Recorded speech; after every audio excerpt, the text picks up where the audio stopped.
Bismillahirrahmanirrahim. Assalamualaikum warahmatullahi wabarakatuh teman-teman. Selamat datang di channel saya.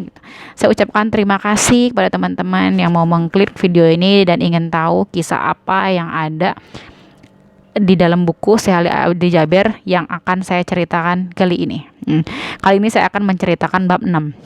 Ada kisah apa di bab 6? Ini sangat bagus sekali yang bisa kita ambil kisahnya gitu. Nah, di dalam buku ini saya langsung aja, kita nggak perlu basa-basi, nanti kalian bosen karena kata suami aku, sayang kamu kalau lagi bikin vlog gitu harusnya itu belakang layarnya itu kayak cerita tentang apa gitu, jadi orang bisa ngeliatin layarnya gitu, nggak ngeliatin muka kamu terus gitu kan. Lah gimana para penceramah yang lainnya, Ustadz kondang muka-muka dia aja gitu kan ya. Ya saya harap semoga teman-teman nggak bosen, ambil ceritanya aja. Kalau anak muka saya mah gak usah diliatin, kalian dengerin cerita apa yang saya ucapin aja gitu kan, yang keluar dari mulut saya gitu kan, pakai headset aja terus kalian kerja atau ngerjain apa gitu ya. Yang penting itu adalah isinya gitu ya. Saya mohon maaf, nanti saya cari cara gimana caranya ngedit muka saya di depan ini untuk jadi animasi aja yang biar kalian suka gitu, karena saya nggak begitu paham tentang mengedit ya. Oke, baiklah langsung aja. Nah, di sini si Ali itu menceritakan soal kematian seorang ibu-ibu. Nah, kenapa ya kita sering kali mendengar kisah orang meninggal atau pemberita orang meninggal gitu. Tetapi ya kali ini kenapa diceritain, karena ibu ini memiliki keistimewaan yang menurut saya itu luar biasa. Gini ceritanya, ketika ibu ini meninggal, jadi saya ini mendengarkan kisahnya ini dari sang anaknya gitu. Ketika penjara ini mau mengantarkan jenazah ke makam, itu terasa wangi banget. Semakin dekat ke liang lahat semakin wangi.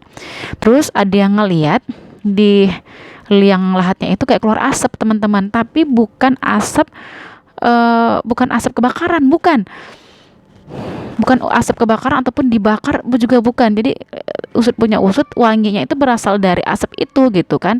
Nah, sebelum ada orang yang tahu asap itu, sebelum sampai ke liang lahat itu ya, jadi sepanjang perjalanan tuh orang tuh kayak wangi apa gitu, nggak ada kayak bau parfum, orang kok nyengat banget parfumnya, tapi parfumnya itu beda gitu, bukan kayak yang dijual kebanyakan gitu.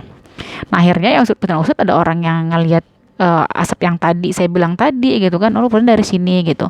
Nah, terus kemudian setelah pulang dari nguburin si ibunya, si anak ini tadi cuci tangan karena kan habis dari pemakaman ya, yang ngurus tanah, ngurusin nguburin lah, sama juga orang nguburin kan ya, otomatis megang tanah pemakaman kuburan juga gitu. Nah, jadi setelah cuci tangan, setelah mandi, apa yang terjadi teman-teman? Selama 3 malam itu tangannya wangi banget, nggak hilang, udah mandi udah cuci tangan nggak hilang, luar biasa. Nah, terus si Ali ini kirim pesan lah ke si anaknya, saya mau tanya, siapa sih ibu kamu sebenarnya, apa sih yang dilakukan ibu kamu?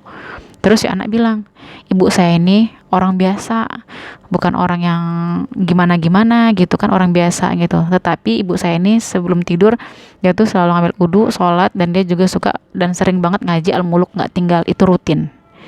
Nah, dari itulah kisahnya ini. Dari kisah inilah kita menggambarkan di mana memang keutamaan dari membaca surah Al-Muluk itu bisa membebaskan kita dari siksa kubur. Nah, jadi sudah dijelaskan banget gitu.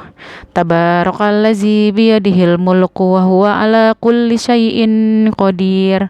Maaf kalau taksin saya masih kurang bagus ya gitu. Tapi ayatnya itu yang saya ingat tuh ayat pertama tuh gitu.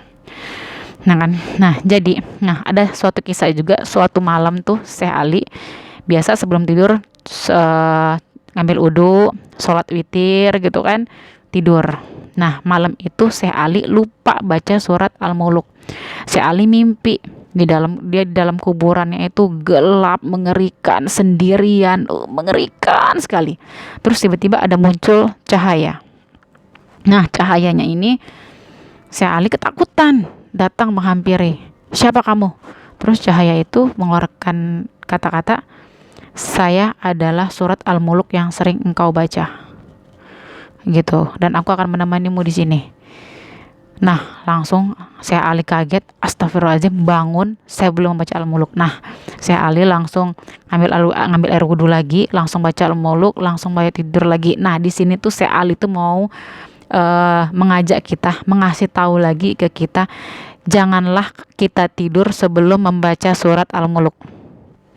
Jangan sampai. Jadi kalau bisa tuh yang tadinya sunnah tuh bisa jadi wajib, karena kita tidak tahu amal mana yang bisa menolong kita dan bisa menyelamatkan kita dari siksa kubur. Ingat, karena jarak kita dan kematian itu, ini dari Syekh Ali ya, dari bukunya, sangat-sangat dekat. Jarak kita dan kematian itu sangat dekat, kita tidak tahu meninggalnya itu kapan. Bahkan lebih dekat lagi, lebih cepat sebelum rencana kita besok hari.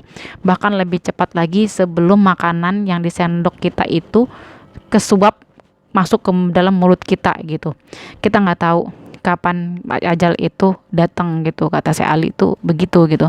Nah, jadi dipesanin kepada Syekh Ali juga kepada kita perempuan-perempuan yang masih suka datang bulan, kata Syekh Ali, walaupun datang bulan tetap baca surat Al-Muluk, ambil udhu baca Al-Muluk gitu, tutup aurat gitu.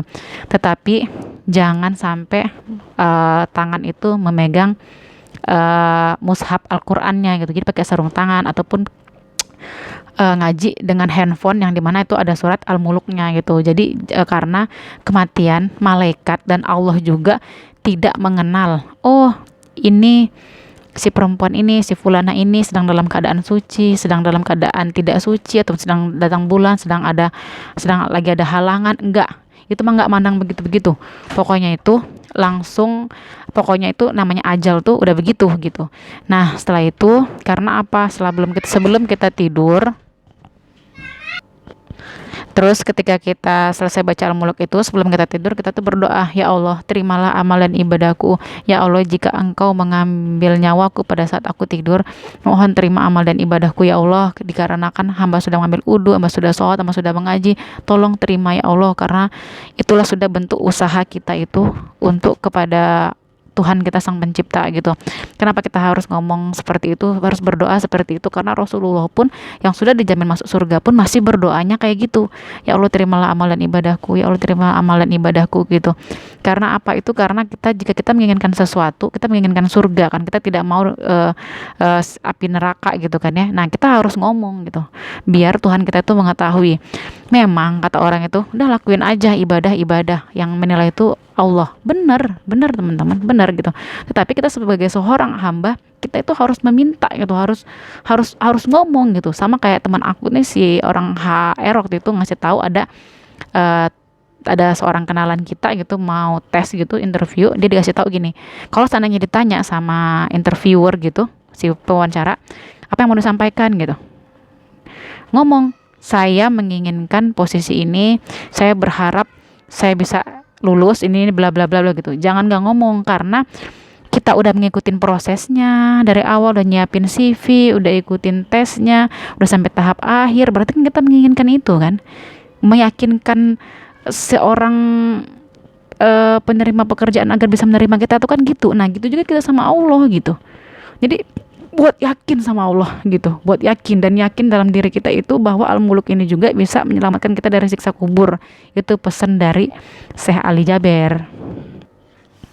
Nah, seperti yang saya bilang tadi, mohon maaf tadi ada gangguan anak saya.